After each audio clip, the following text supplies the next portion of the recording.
Hi, Rachael here. If you like Port Saga and want more audio fiction in your life, please become a patron at patreon.com/Rachael J. Wilkinson. You can get bonus content, access to our Patreon-only Discord server, exclusive podcast feeds for early and ad-free episode releases, and the satisfaction of supporting an independent studio. So please join us at patreon.com/Rachael J. Wilkinson. The following episode contains adult content, violence, and explicit language. Listener discretion is advised. Vampire the Masquerade, Port Saga, Episode 17, Crabs in a Bucket. You had one job. One. Edmund, I can explain. I'm sorry, are we on a first-name basis now? No, but... What part of leave this to the professionals did you not comprehend? I saw an opportunity. An opportunity that ends with me in the middle of the street at 3 a.m. scraping dead sheriff off the asphalt? Sometimes murder is messy. If this was a dead Archon, I might say, hey, nice job. Little sloppy, but you got it done. Except I'm not looking at a dead Archon, am I? I'm looking at a fucking masquerade breach with a dead court officer, and Lysander covered in so much blood it looks like he was just crowned prom queen. Pardon the interruption. Sir, police are handled and we're checking the cameras. The cleaning crew is on the way. Ash first, then blood. And get Dashiell's team on witness control. Door to door if they have to. Cell phones included. Yes, sir. We'd like to go with DWI. The driver walked away. We have a patsy on standby. And flying metal debris from the crash killed an innocent bystander. What about the blood bags? Packages of melted cherry pops. Ridiculous. Fine, get it done. Yes, sir. Glass. I don't want to hear it. I invested in you because I thought you had potential, but you're a button in a coin jar. Wait. I need to tell you about Craven. Jesus wept. What? What is it? He's dead. Quill executed him right before he threw us out. We told you to stay out of our way. Look, we had nothing to do with what happened. That was all Quill. And despite the fact that coming out here is an inconvenience, you now have a prince with one less lethal weapon in his arsenal.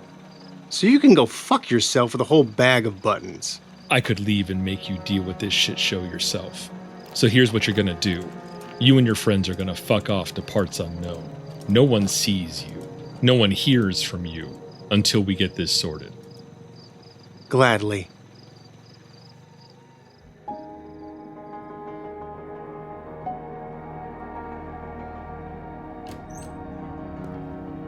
I decide my old coterie haven is the perfect place to wait out the storm.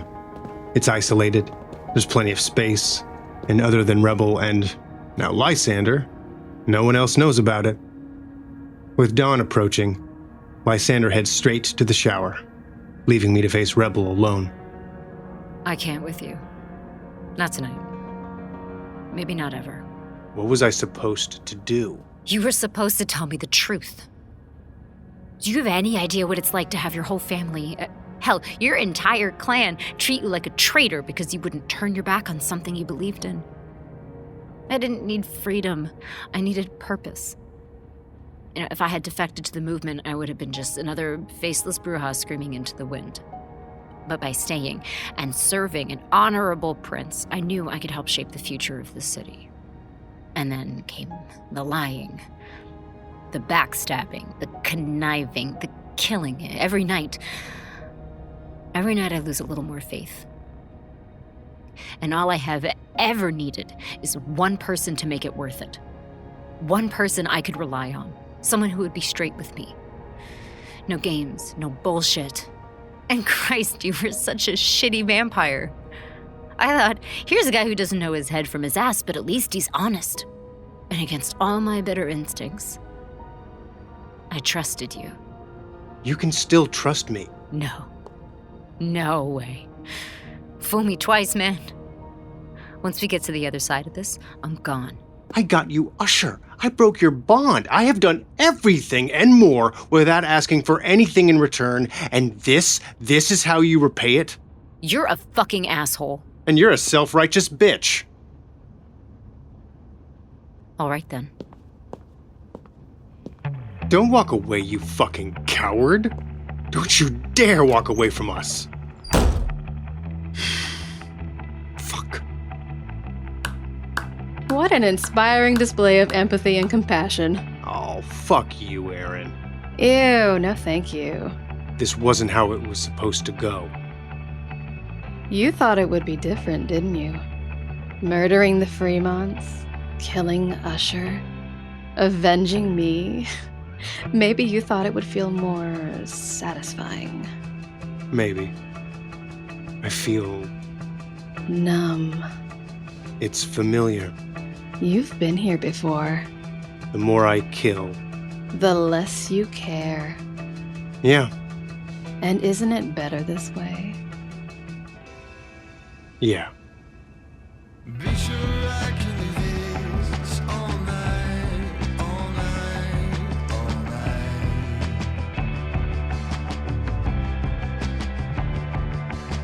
I just wanna stay like this, always, always, always.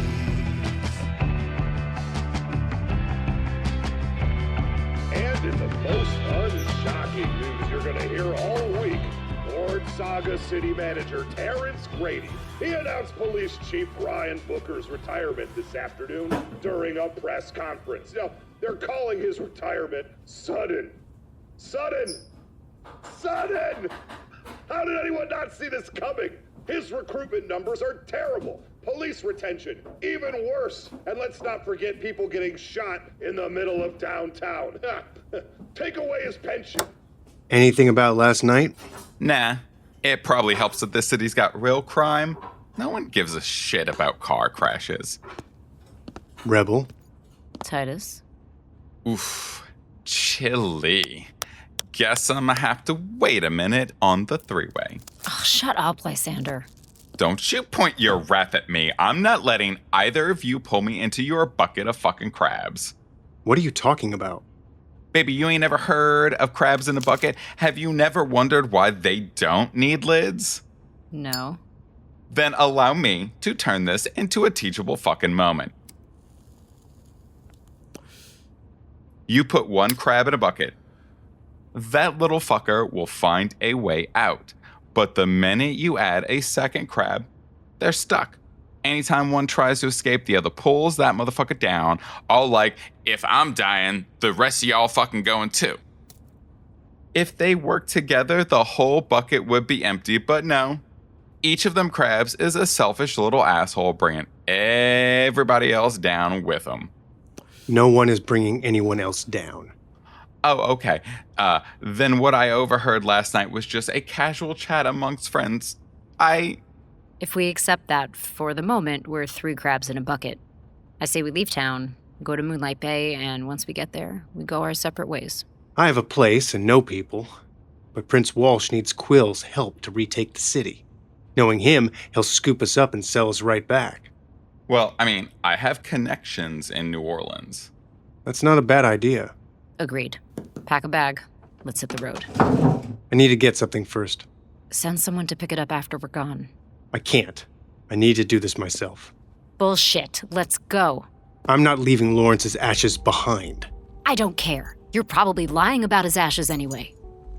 As soon as she calls me a liar, my beast rears. I am not like the others. I am better than them. How many of them would have come back for their sires? Half of me couldn't care less if Lawrence's ashes ended up in the dollar bin of an estate sale. But the other half, the righteous half, demands I put 6 bullets in her face rather than leave him behind. So, I draw my gun. Whoa. T, you are not making good choices. I could tear your head off before the hammer hits the pin. The only reason I'm here is because of Lawrence. And I'm not leaving this city without him. Fine. But I'm sending Lysander with you. You think I need a chaperone?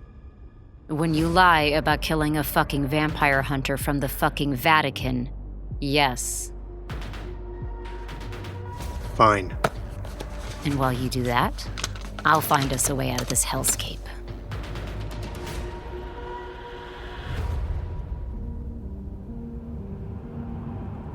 Lysander's quiet for most of the ride to Lawrence's condo. He watches the city pass as he worries the butt of an unlit cigarette between his finger and thumb. You can light that. I don't mind.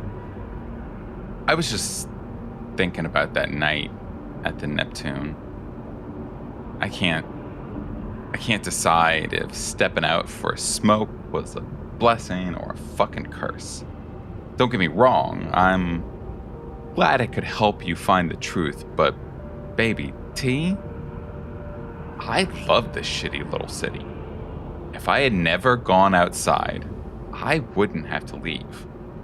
Port Saga seems a strange place to land for a rock star. It wasn't really about becoming a rock star. I landed here because of my sire. One of those situations where, we live close enough to visit if we want, but far enough away that you can't just show up unexpectedly. And what Quill said? Some true, some not. Like all things vampire, but let me tell you, you can't make it in the Toreador if you can't handle some vicious fucking snark. Those catty bitches will cut you to the fucking bone and then immortalize it in a painting so they can laugh at you for the next 3 centuries. Hateful fucking creatures. But they're my people, so... Still, what happened at the dinner? You know I wasn't trying to get you killed. I know. In the time I've known him, Alexander Quill has always been on the bad side of crazy, no offense. None taken. Before, we never saw much of him. He did everything through Marlowe, and while that bitch is a piece of work, she's mostly harmless. Note, I said mostly, and most of her danger comes from the fact that her head is so far up her fucking sire's ass. And blood bonded. Yeah, figured that. Too bad, too. She's clever enough. She could do something big if she was allowed to be more than an accessory. You won't be convincing me of Marlowe's virtues anytime soon. Seriously, T, what has gotten into you? What about me? Pulling a gun on a rebel? What the actual fuck? Something dark has latched onto you. I can see it. You better find a way to shake it off, because you're heading down a dark path, baby. We arrive at the condo to see the swirling red and blue lights of 2 cruisers and a police van. I hope I'm not involved. That they're not looking for me, but in my gut, I know better. I park on the other side of the street and have Lysander wait in the car. Then I turn invisible and make my way to Lawrence's door. A beat cop leans against the wall next to the open door, scrolling on his phone. I slide past him to find 2 technicians in white jumpsuits and plastic booties, wading through my belongings. And on top of the coffee table, next to Lawrence's crystalline skull, are 3 bricks of South American heroin, just sitting there. The drugs aren't mine, of course, but the guns stashed around the condo certainly are. Don't worry. The Masquerade is fine. Nothing here screams secret vampire haven except a few oddities like no food in the refrigerator or toilet paper in the bathroom. While they may assume no one lives here and that it's just a safe house, I suspect somewhere in the deep, dark recesses of the NSA, the name of Ted Suter is about to get flagged. Leaning close to the heroin, I close my eyes and inhale deeply, tuning into what my senses can tell me. The music is focused, persistent, and threatening, similar to what I heard in the aquarium. I guess eviction wasn't moving fast enough for Keisha Troy. The bricks themselves smell like mildew, the beach, and an over-chlorinated pool? Is that the aquarium again?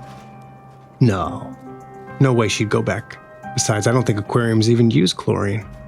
What was it Oscar said about Hecuba Holdings?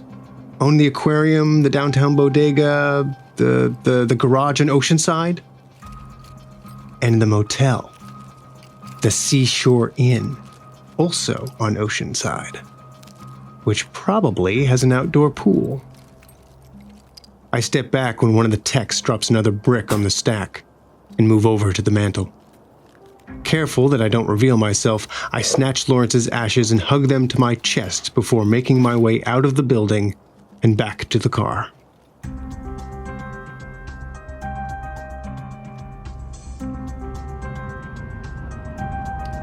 You missed the turn. We're not going back to the Coterie house. Not yet. The fuck, we're not? Keisha Troy dropped 4 bricks of heroin in my apartment and called the fucking cops. So that place is burned along with my legal ID. Not surprised. She asked you to get their fucking blood back, T. Usher's crew shows up guns ablazing. Instead, as far as she's concerned, you betrayed her. No way she's letting that go unanswered, baby. Even more reason to confront her. T. To have a conversation, Lysander. That's all I'm looking for. For now. For now? The fuck you think you gonna do? Maybe I'll finish what Dante and Usher started. Jesus fucking Christ, T. What the literal fuck is wrong with you? She shouldn't have come after me. We're leaving town. Then let this be a lesson to her and anyone else who decides we're easy prey. Bitch, please, look at you thinking you some Enver for Sherry. I don't know who that is. Toreador revenge artist. A failed pianist and psychopath, he kills young composers and steals their work to call his own. Toreador elders use him as a boogeyman, sicking him on folks they want to teach a lesson, because he just don't go after them. He goes after lovers, sisters, mamas, basically anyone you ever fucking cared about. There's a story of this motherfucker giving a guy his sister's lips. He pulled them off with 10 snips and wrapped them like a gift. Sick fucking shit. I bet no one fucks with him. No one does. But you know what, T? When Frasheri finally ashes, nobody is gonna fucking miss his ass either. And all those motherfucking Christian Bale wannabe psycho killers strutting around the sect are fan-fucking-tastic to have in a fight. But when all is said and done, nobody cares what happens to them. And that's the difference between you and them. How's that? You still want to be loved. And as long as you still want that, T, baby, there's hope.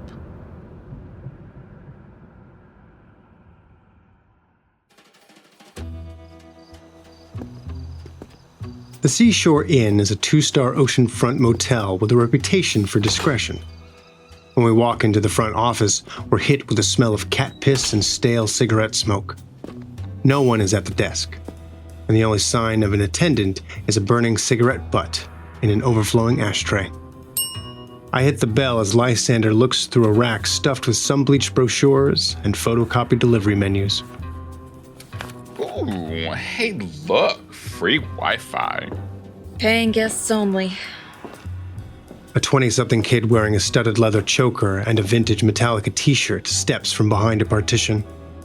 She smashes the lit butt into the ashtray to put it out, spilling ash and crusty filters onto the laminate desk. We need to talk to Keisha Troy. No one here by that name. I know she's here. Look it up on your computer. Okay. As I said, we don't have anyone staying named Troy. We just need to talk to her. That's all. Unless you need a room, I can't help you. Hey, T. Lysander glances at a security camera in the ceiling corner. I turn to face it head on. We need to talk. Listen, man. Oh, hang on. Yeah. Uh-huh. Oh. Yeah, I got it. Go out and around, cut through the hallway to the pool. Someone will meet you. Thanks. Outside, a corridor by the stairs leads to a small, gated swimming pool surrounded by cracked concrete. Lysander and I find 2 plastic chairs to sit in as I scan the area. There are a dozen or so people outside. Some sit by the pool, while others lean against the second-floor railings, watching the activity below.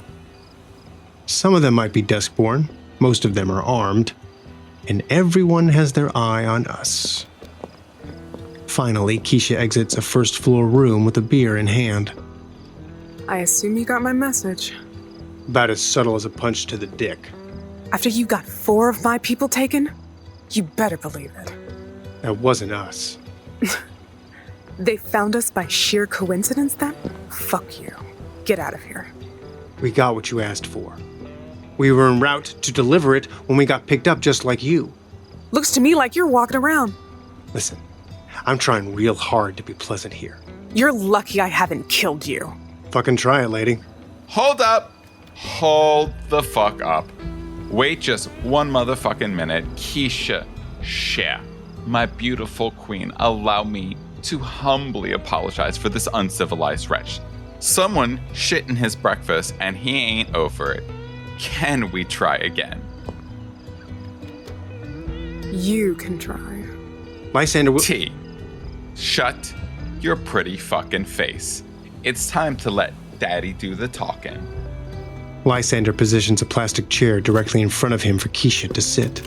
Then, taking her hand, he guides her to the seat and leans forward with his elbows on his knees. His gaze never leaves hers.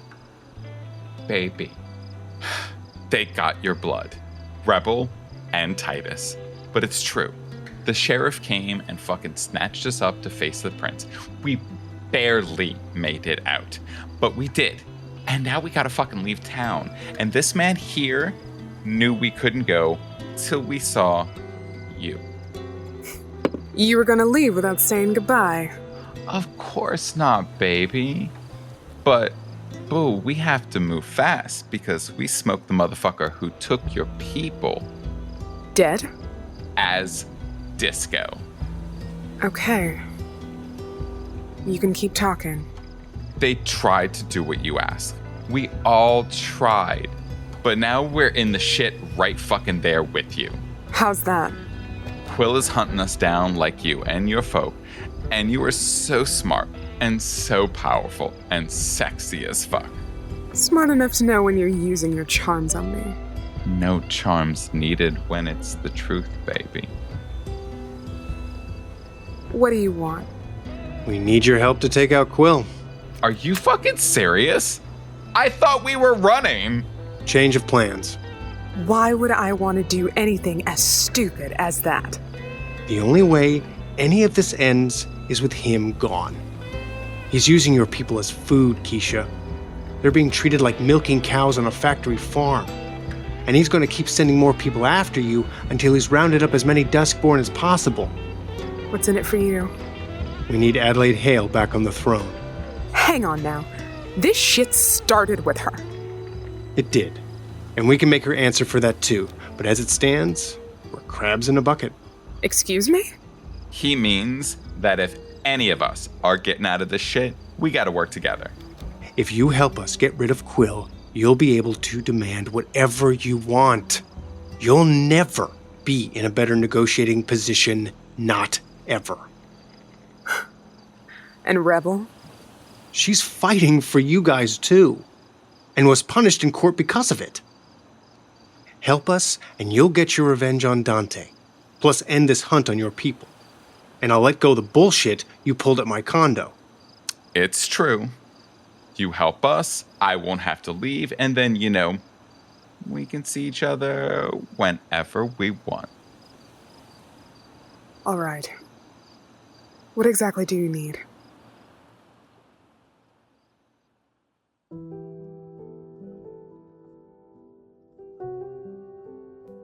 I know what Glass said. You might even be thinking this is not the time for Titus Reed to go against his instincts. If there was ever a time to beat feet out of town, this is it. Do you know why I think people run away? I think early in their life they were betrayed by hope. Maybe it was one defining moment or slow erosion, but people who run have a dysfunctional relationship with hope. They aren't pessimists or even realists. They're traumatized optimists. Pessimists look at life like a smorgasbord of shit sandwiches you eat until you die. Pessimists don't run because there would be no use. Realists aren't runners either. Fight or flight is a matter of goals and circumstances. Traumatized optimists, though, they can see just how good something could be, how good it should be, but hope and heartbreak have become one and the same. So their only salvation is to run. Go somewhere else, do something else, be someone else. As long as you're always starting over, hope can fill you up without also kicking you in the teeth. When does the future become important enough to face today's pain? When do the risks I take by staying become the story rather than how I walked away? Regardless of what Lysander thinks, we already know love wasn't enough.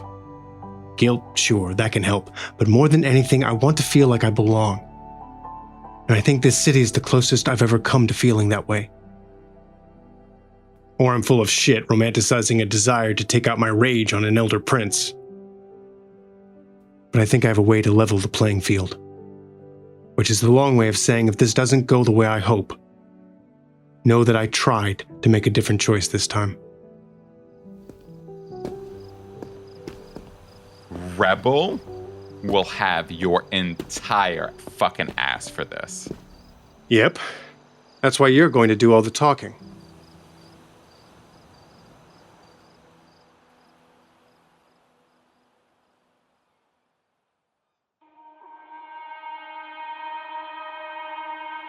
Bright flashing by the street lights. Keep waiting till you've arrived. Let it unfold. Let it unfold.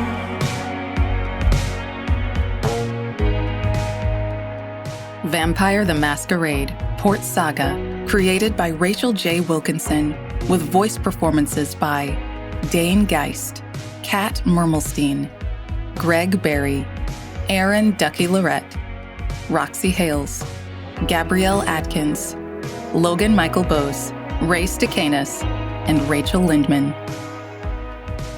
Sound design by Rachael J. Wilkinson. Mixing and mastering by Brandon Strader. Portions of this podcast are the copyrights and trademarks of Paradox Interactive AB and are used with permission. All rights reserved. For more information, please visit worldofdarkness.com.